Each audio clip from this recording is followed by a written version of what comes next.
Hello guys, তো দেখেন আজকে শুক্রবার একটু গরুর গোশ হাতে মাখিয়ে প্রেশার কুকারে দিব গাইস। আমি এখানে গোশ 1 কেজি থেকে একটু কম আছে নিয়েছি, যা ছিল অতটুকুই।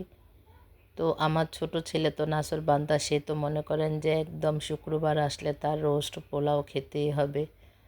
তো আসলে শারীরিক খারাপ থাকাতে তেমন একটি কিছু করে দেইনি ছেলেকে ঈদের পর। তো আজকে ভাবলাম তাকে একটু গরুর গোশ ঝাল করে রান্না করে দেই, একটু রোস্ট করব, পোলাও করে দিব, বাচ্চাদের খাবে তারা। তো দেখেন আপনাদের দেখানোর জন্য চলে আসলাম একটু প্রেশার কুকারে। আসলে প্রেশার কুকারটা আমার 1 কিলো ওজনের, 1 কিলো গোশ রান্না করা যায়, একদম ছোট।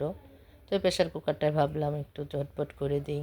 শাশুড়ি মা বুড়া মানুষ, সেও একটু খেতে পারবে। প্রেশার কুকারে দিলে আসলে একটু নরম হয়, তা বৃদ্ধ মানুষের জন্য ভালো। কিন্তু আমি আবার আমার নরম গোশ পছন্দ না, আমি একদম শক্ত গোশ আমার খুবই পছন্দ।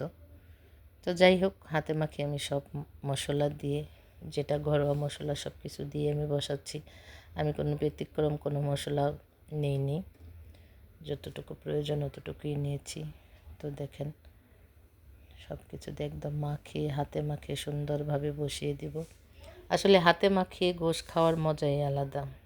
হাতে মাখিয়ে খাওয়ার মাছ মাংস যাই হাতে মাখিয়ে রান্না করি, এটার গ্রান, এটার সেন্টে একটা আলাদা বিপরীত একটা গ্রান আসে। আর এভাবে মাখিয়ে রান্না করার স্বাদ অন্যরকমই হয়।